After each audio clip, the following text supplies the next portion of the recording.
আসসালামু আলাইকুম। শুরু করছি আমি তো ভালোবাসি তোকে উপন্যাসের পঞ্চম পর্ব। লেখনীতে সালমা চৌধুরী। আবির মায়ের উদ্দেশ্যে ঠাট্টার স্বরে বলল, এর উল্টোটাও হতে পারে। যেমন তোমার বৌমা তোমার কোলে ঘুমিয়ে গেল আর তুমি তাকে ঘুম পাড়াতে পাড়াতে আমার জন্য অপেক্ষা করলে। ছেলের এমন ঠাট্টার ভ্যাবাচাকা খেলেন মালিয়া খান। আবির পুনরায় শান্ত অথচ খোঁচা কড়া করে বলে উঠল, কাল থেকে তোমায় যেন বসে থাকতে না দেখি। আমার কিছু লাগলে চেয়ে নেব, আর খাবার টেবিলে রেখে দিও, আমি খেয়ে নেব।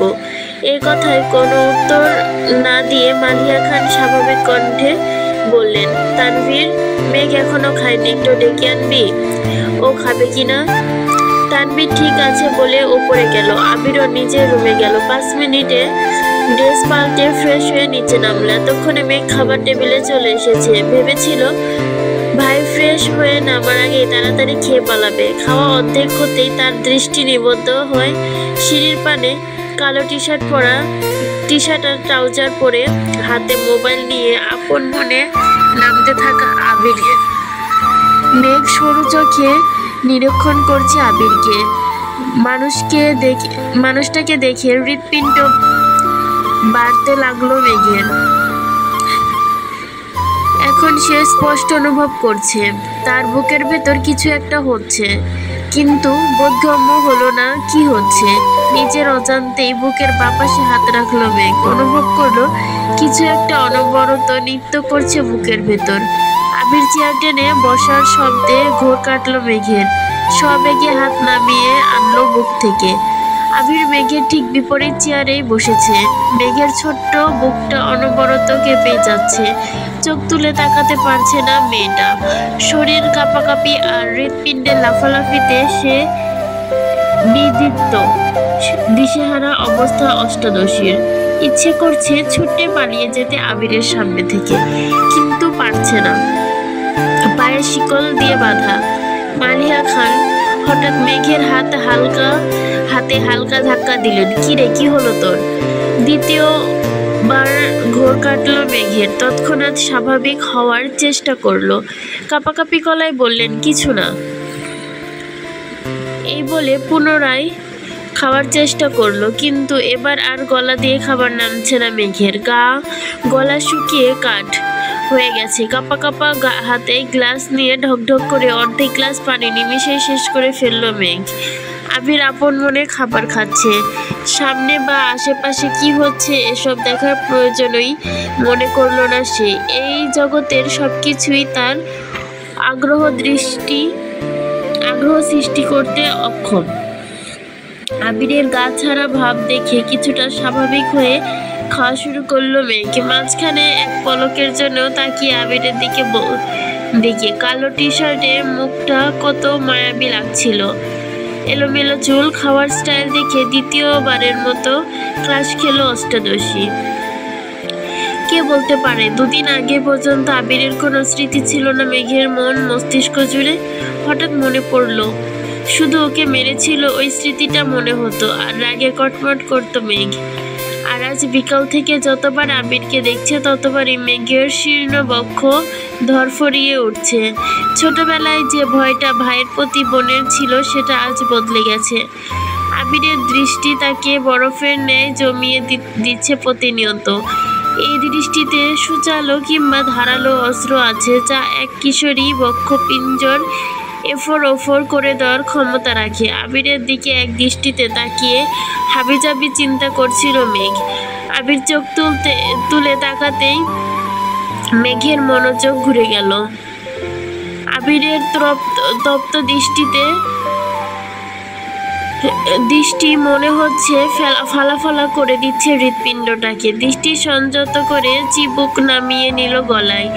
সহসা মুখ বিবর চুপসে গেল আমি সত্যের ন্যায়। দ্বিতীয়বার আবিরের দিকে তাকানোর স্পর্ধাটুকুও হয়নি অষ্টাদশীর।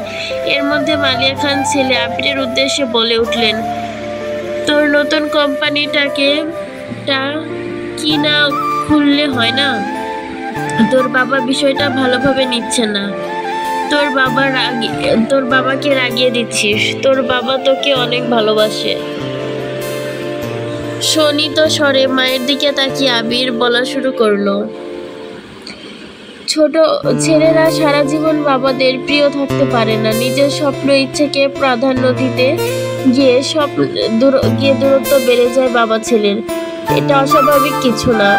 যদি বাবার স্বপ্ন বা ইচ্ছের হাল প্রতিটা ছেলের ধরতে হয় তাহলে পৃথিবীর এতটা এগিয়ে যেত না, আমাদেরও দেশ ছেড়ে এত বছর বাহিরে পড়ে থাকতে হতো না।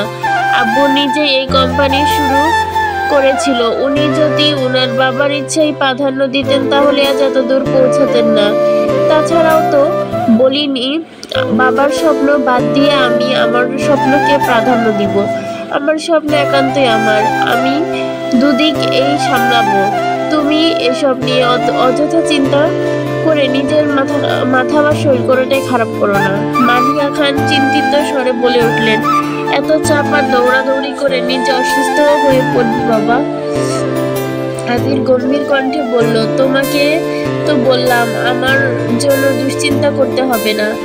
তানভীর মাঝখান থেকে উঠে বলে উঠল, ভাইয়ার জন্য চিন্তা করার মানুষ আছে বড় আম্মু, তুমি রিল্যাক্স থাকতে পারো। মেঘ এতক্ষণ নীরবে ছেলেও এবার কথা শোনা মাত্রই ছোট্ট দেহ কম্পিত আর আতঙ্কিত হয়ে তাকালো আবিরের দিকে। আবির তৎক্ষণাৎ ঘাড় ঘুরিয়ে তাকালো তানভীরের দিকে। অমনি চুপসে গেল তানভীর, করুণ স্বরে বলল, সরি ভাই। পিনপতন নীরবতা খাবার টেবিলে, কেউ কোনো কথা বলছে না। মেঘের মনটা সহসা খারাপ হয়ে গেল। তানভীর আবিরের একনিষ্ঠ ভক্ত, এক কথায় দুজনের বেস্ট ফ্রেন্ড। আবির গুরুগম্ভীর স্বভাবের, রাগী, কথা কম বলে, কিন্তু দিন শেষে আবিরের অপ্রকাশিত আবেগগুলো তানভীরকে শেয়ার করে। এসব এত বছর এমনি এখনো আবিরের থেকেও বেশি তানভীর ভালোবাসে আবিরকে। আবির যদি বলে সারা রাত এক পায়ে দাঁড়িয়ে থাকবি, তানভীর তাই করবে। অবশ্য করবেই বা নয় কেন। সেই কলেজ লাইফ থেকে রাজনীতি করার ইচ্ছে তানভীরের। পড়াশোনাতে তার বিশেষ আগ্রহ ছিল না।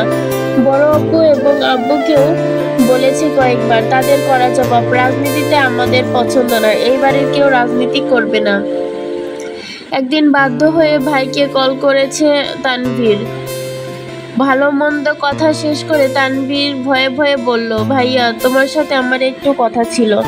আবির সবলীলায় ভঙ্গিতে উত্তর দিয়েছিল সেদিন, রাজনীতি করতে চাস তাই তো? তানভীর নিজের কানকে বিশ্বাস করতে পারছিল না। আবির এত স্বাভাবিকভাবে কথাটা বলছে। আবির তুই রাজনীতি কর, সমস্যা নাই, কিন্তু কিছু বিষয় মাথায় রাখবি। বিষয়টা দেখতে যতটা সহজ ততটাও সহজ নয়। একনিষ্ঠ ও সৎ থাকতে হবে তোকে। দলের মতো নির্বিশেষে তোকে সত্যের পথে চলতে হবে। পাচাটা স্বভাব যেন না হয়। তানভীর ভয়ে ভয়ে বলল, বড় আব্বু আর আব্বু তো রাজি হচ্ছে না। আবির হেসে উত্তর দিয়েছিল, এসব আমি সামলে নিব। তুই আমায় কথা দে, তুই তোর জায়গায় সৎ থাকবি আর যে কোনো সমস্যা আমায় শেয়ার করবি। সেদিন খুশিতে তানভীরের চোখ ঝলমল করছিল। আবিরের সামনে থাকলে হয়তো জড়িয়ে ধরে কেঁদে দিত ছেলেটা। সেদিন ভাইকে কথা দিয়েছে সে সারা জীবন সৎ থাকবে এবং একনিষ্ঠভাবে রাজনীতি করবে। এরপর থেকে রাজনীতি সম্পর্কিত যত ঝামেলা আসে, কি করা দরকার, কোনটা ভালো হবে, সেটা ভাইয়ের সাথে সিদ্ধান্ত নিয়েছে তানভীর। আজ সে ছাত্রলীগের সহসভাপতি। সবটুকু ক্রেডিট আবিরের। আগামী বছর মেয়র নির্বাচনের পরে নতুন করে সভাপতি করা হবে, তাই তানভীরের চেষ্টা যেন সভাপতি হতে পারে। তানভীরের রাজনীতির জন্য বাবা চাচার সাথে আবিরের কথা কাটাকাটি সেই শুরু থেকে, কিন্তু আবিরের এক কথা, তানভীর রাজনীতি করবে। আজ সন্ধ্যায় বাবা ও চাচার মুখের ওপর বলেছিল তানভীরকে কোনো প্রকার বাধা যেন না দেওয়া হয়। তানভীরের জীবনে আবির গাছের ন্যায়, যার ছায়ায় তানভীরের অবস্থান। ভাই ছাড়া তানভীর অসহায়। খাওয়া শেষ করে আবি নিজের রুমে চলে গেল। তানভীরও চলে গেল, কিন্তু বসে আছে মেঘ। সে খাবার টেবিলে সবার আগে এসেছিল, ভেবেছিল ভাইয়ের আগে খেয়ে পালাবে, কিন্তু তা আর হলো না। কই আবিরের জীবনে কেউ আছে, এই কথা মাথায় ঘুরপাক খাচ্ছে অষ্টাদশীর। ভাতের প্লেট আঙ্গুল ঘোরাচ্ছে আর ভাবছে, আমার ছোট মনটা এভাবে ভেঙে গেল, প্রেম করার আগে ব্রেকআপ হয়ে গেল। ছি। তৎক্ষণাৎ নিজের মন নিজেকে সান্ত্বনা দিচ্ছে, থাক, মন খারাপ করিস না, ছেলেটা ভালো না, মনে নেই তোকে ছোটবেলায় মেরেছিল আস্ত হিটলার। তোর জীবনে রাজপুত্র আসবে, যার জীবনের রাজ করবি তুই শুধু। মালিহা খান মেঘের হাত পুনরায় ধাক্কা দিয়ে বলল, থাক, তোর আর খেতে হবে না। এতে হুঁশ ফিরল মেঘের। মেঘ কিছু বলার আগে খাবারের প্লেট সামনে থেকে নিয়ে যায় উনি। বড় আম্মুর এসব কর্মকাণ্ডে আহাম্মক বনে যায় মেঘ। মালিহা খান বললেন, এভাবে 14 ঘন্টা ভাত নিয়ে বসে থাকলে বিষ হয়ে যাবে খাবার। মেঘও খাবার খাওয়ার তেমন ইচ্ছে নেই আর, সে তো নিজের সান্ত্বনা দিতে ব্যস্ত। হাতটা ধুয়ে রুমের দিকে যাচ্ছে মালিহা খান মেঘকে ডেকে আবার বললেন, তোর কি পেট ভরেছে, নাকি নতুন করে খাবার দেব তোকে? আর খাবো না এটুকু বলে রুমে চলে গেল মেঘ। পড়তেও ইচ্ছে করছে না মেয়েটার, চুপচাপ শুয়ে আছে। চোখ বন্ধ করতেই ভেসে ওঠে আবিরের হাসি, বাইক যেখানে হাসি মুখে বলেছিল কথাগুলো কানে ভেসে আসছে। কি সুন্দর করে কথা বলে মানুষটা, তাকানোর ধরন, রাগলে কুঁচকে ফেলা ঘন ভুরু দুটো, সবাই যেন চোখের সামনে ভাসছে। সঙ্গে সঙ্গে চোখ খুলে ফেলে মেঘ, বুক ভেঙে আসে কষ্টে। এই লোক আমার ভাবনায় আসছে বারবার, এই লোক তো অন্য কারো। এই বলে অভিমানে ঘুমিয়ে পড়ে মেঘ। আজ শুক্রবার সকাল থেকেই বাড়িতে হইচই শুরু হয়ে গেছে। মিম, আদি, মেঘ দুষ্টুমি আড্ডায় মাতিয়ে তুলেছে ড্রয়িং রুম। 3 যা রান্নায় ব্যস্ত। আবির বাড়ি ফিরেছে বলে আবির 2 মামা 2 খালা তাদের বাচ্চাদের সবাই দেখতে আসবে। মিম আর মেঘের মামা খালাদের বাড়ি থেকেও বেড়াতে আসবে মানুষ। বেশিরভাগ মানুষই চাকরিজীবী, যার ফলে শুক্রবার ছাড়া তাদের সময় নেই।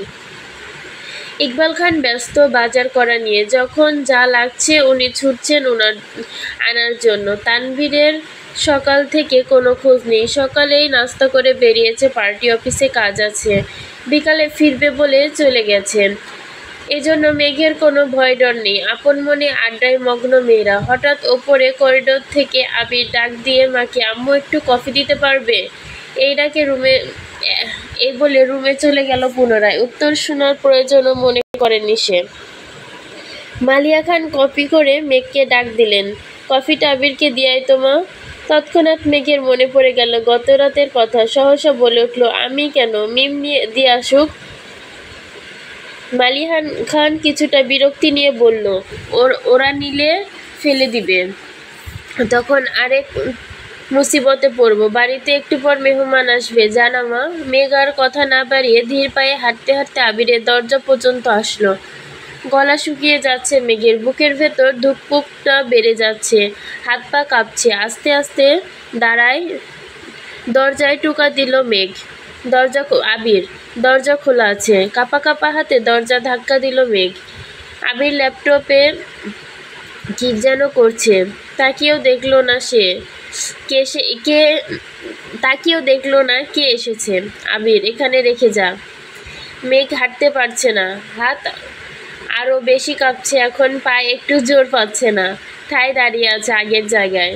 আবির ল্যাপটপ টেবিলে রেখে মেঘের মুখোমুখি এসে দাঁড়িয়ে, হাত থেকে কফির কাপটা নিয়ে ড্রেসিং টেবিলের সামনে রাখে। মেঘের সেদিকে কোনো মনোযোগ নেই, তার মস্তিষ্কের প্রতিটা নিউরন ছুটছে এদিক সেদিক। বডি স্প্রে তীব্র ঘ্রাণে হুঁশ ফেরে মেঘের। তার থেকে 1 ফুট দূরে দাঁড়িয়ে আছে আবির। আচমকা এভাবে এসে দাঁড়ানো একটু ভ্যাবাচাকা খেলো মেয়েটা। মেঘ ঘুরে গেল, নিজের ওপর জোর খাটিয়ে পা বাড়ায় দরজার দিকে। সবেগে সুদূর হস্তে মেঘের কনুই চেপে ধরল আবির, কড়া কণ্ঠে বলল, এদিকে তাকা। অনিচ্ছা সত্ত্বেও ঘুরে দাঁড়ালো মেঘ। চিবুক নেমে গলায় আটকালো, সারা শরীর কাঁপছে। শীতল স্বরের হুমকিতে কানের লতি গরম হয়ে যাচ্ছে। সাথে সাথে আবিরের শরীরের বডি স্প্রের তীব্র গন্ধ নাকে লাগছে মেঘের। আবির পুরু কণ্ঠে বলল, কফিটা টেবিলে দিয়ে আসতে বলছিলাম, কথা কানে চায় না? এইটুকু বলতে মেঘ হেলে দুলে পড়ে যেতে নেয়। টলমল মেয়েটার বাহু ধরে সোজা করে দাঁড় করিয়ে দিল আবির। জ্ঞান হারাতে হারাতে যেন হারায়নি মেঘ। আবিরের চাউনিতে তীক্ষ্ণতা, গভীর কণ্ঠে বলল, তুই কি পুষ্টিহীনতায় ভুগছিস? অবশ্য ভুগবেই বা না কেন? খাবারের প্লেটে আঙ্গুল ঘোরালে কি শরীরে পুষ্টি হবে? প্রথমে গম্ভীর কণ্ঠে বললেও শেষটা যেন মজার ছলেই বলল। মেঘের শরীরটা ঘামছে, কে বোঝাবে এই লোকটাকে, যাকে দেখলে অষ্টাদশীর সব শক্তি নিমিষেই মিলিয়ে যায়? কোথায় যেন তার দৃষ্টি কেড়ে নেয় তার সমস্ত ধ্যান ও মনোনিবেশ। আবির সবলীল দৃষ্টিভঙ্গিতে বলে উঠল, যেতে পারবি নাকি দিয়ে আসবো? নিজেকে সামলিয়ে মেঘ বলল, পারবো। তারপর গুটিসুটি পায়ে রুমে থেকে বের হয় মেঘ। আবির তাকিয়ে আছে অষ্টাদশীর হাঁটার প্রাণে। মেঘ কোনো রকমে নিজের রুম পর্যন্ত এসেছে। এক দৌড়ে এসে খাটে শুয়ে মন মস্তিষ্ক অস্বাভাবিকভাবে লাফালাফি করছে। কয়েক মুহূর্তের মধ্যেই নিজের অস্তিত্ব খুঁজে পেল না। সেন্স হারিয়ে পড়ে আছে বিছানায়। 11টার পর থেকে মেহমান আসা শুরু হয়েছে। বাড়িঘর ভরে গেছে আত্মীয় স্বজনে। মিম আদি গোসল করে সেজেগুজে গল্প করছে সবার সাথে। আবির একেবারে নামাজের সময় ঘর থেকে বের হয়েছে। টুপি পাঞ্জাবি পরায় অন্যান্য দিনের থেকেও অনেক বেশি সুন্দর লাগছে ছেলেটাকে। সবাইকে সালাম দিয়ে টুকটাক কথা বলে মামাদের সাথে বেরিয়ে যায় নামাজ পড়তে। মেঘের দেহ এখনো বিছানায় লেপ্টে আছে। বোনকে খুঁজতে মিম ওপরে গিয়ে দেখে মেঘ ঘুমাচ্ছে। ডাকতে ডাকতে মেঘের ঘুম ভাঙে। মিম, আপু, ও আপু, ওঠো। এখন ঘুমাচ্ছ কেন? বাড়িতে মেহমান চলে আসছে। আজান পড়ে গেছে অনেকক্ষণ আগে, ওঠো। নামাজ পড়ে রেডি হও, আম্মু আমায় পাঠাইছে তোমায় ডাকতে। কিছুক্ষণ পর মেঘের জ্ঞান ফেরে। পাশের দেওয়ালে টাঙানো দেওয়াল ঘড়ির দিকে তাকায়। 1টা 15 বাজে। তৎক্ষণাৎ শোয়া থেকে উঠে বসে। আবিরকে কফি দিতে গিয়েছিল 8টা 30 থেকে 9টার মধ্যে। 4 ঘন্টার ওপর তার জ্ঞান ছিল না। 5 মিনিট বসে তারপর গোসলে চলে যায়। নামাজ পড়ে আবিরের দেওয়া একটা জামা পরে নিল। মেঘ বেগুনি রঙের গ্রাউন্ড, মোটামুটি গর্জিয়াস। চুলগুলো খোপা করে নিল। এত লম্বা চুল ছেলে রাখলে কিছু করতে পারবে না। মুখে হালকা ফেস পাউডার দিয়ে গোলাপি রঙের লিপস্টিক দিল হালকা। রুম থেকে বের হলো প্রায় 3টার দিকে। মামা খালারা সবাই খেতে বসেছে। ছোটদের খাওয়া শেষ। রুম থেকে বের হয়ে করিডোরে দাঁড়িয়ে পরিস্থিতি বোঝার চেষ্টা করছে সে। বাড়িতে এত হইচই উল্লাস শব্দের মাথা ধরে ফেলছে মেঘের। নজর পড়ে সোফার দিকে। আবিরকে ঘেরাও করে বসে থাকা মামাতো খালাতো ভাই বোনেরা। তার মধ্যে একজনের দিকে স্পেশাল করে নজর পড়ে মালা আপু। মালা আপু অনার্স 3য় বর্ষে এখন। আবির ভাইয়ের মামাতো বোন। মালার একটা বড় আপুও আছে, উনি মাইশা। উনার পড়াশোনা শেষ, জব করছে এখন। 2 বোনই এসেছে, কিন্তু মালা আপুর দৃষ্টি কেমন জানি আবির ভাইয়ের দিকে এমনভাবে তাকিয়ে আছে যেন চোখ দিয়ে গিলে খাবে আবির ভাইকে। বিষয়টা দেখে মেঘের মেজাজ গরম হয়ে গেল। তৎক্ষণাৎ মনে পড়ে গেল রাতের কথা। তানভীর ভাইয়া বলছিল আবির ভাইয়ের জীবনে কেউ আছে। মালা আপুই কি সে কেউটা? ভাবতেই বুক ভরে ওঠে কষ্টে। আবিরের সমবয়সী একটা ভাইয়া আছে, নাম সাকিব। উনি আবির ভাইয়ার দ্বিতীয় বেস্ট ফ্রেন্ড বলা যায়। আর কয়েকটা ছোট ভাই আবির ভাই এটা সেটা অনেক কথাই জিজ্ঞেস করছে। বিদেশে কেমন লাগে, পড়াশোনা কেমন, কিভাবে করতে হয়, এইসব। মেঘ ধীর স্থির পায়ে সিঁড়ি দিয়ে নামছে। আবির এক পলক তাকায় সেদিকে। ভাইদের কথাই মনোযোগ দেয়।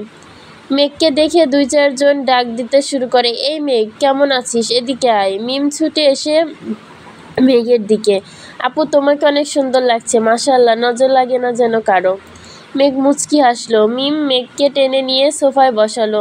সবার সাথে কথা বলতে বলতে হঠাৎ দৃষ্টি পড়ে আবির ভাইয়ের দিকে। ওপর থেকে শুধু মালা আপু নজরটাই দেখছে। এখন আবিরকে দেখছে, নীল পাঞ্জাবি, সাদা প্যান্ট, মাথায় টুপি, আহা কত মায়াবী লাগছে। আবিরের হাস্যোজ্জ্বল মুখটা দেখে প্রেমে পড়ে গেছে মেঘ। যত্রতত্র দৃষ্টি সরিয়ে বাকিদের সাথে কথা বলায় ব্যস্ত হলো। বড়দের খাওয়া শেষ। মেঘ উঠে সবাইকে সালাম দিয়ে খোশ গল্প করছে। খালামণিদের অনেক দিন পর দেখছে। আগে বিয়ের আগে টুকটাক দেখা হতো, কিন্তু তানভীরের অত্যাচারে মেয়েটা বিয়েবাড়িতে যাওয়াও ছেড়ে দিয়েছে, তাই মামি আর খালাদের সাথে দেখা হয় না। মামা অবশ্য মাঝে মাঝে দেখা করতে আসে, এটা সেটা নিয়ে আসে। সারাদিনের ঘোরাঘুরি শেষে সবাই নিজের বাড়ির উদ্দেশ্যে রওনা দেয়। থাকার জন্য বললেও সবাই কিন্তু চাকরিজীবীর জন্য বেড়ানোর মানে কয়েক ঘন্টা।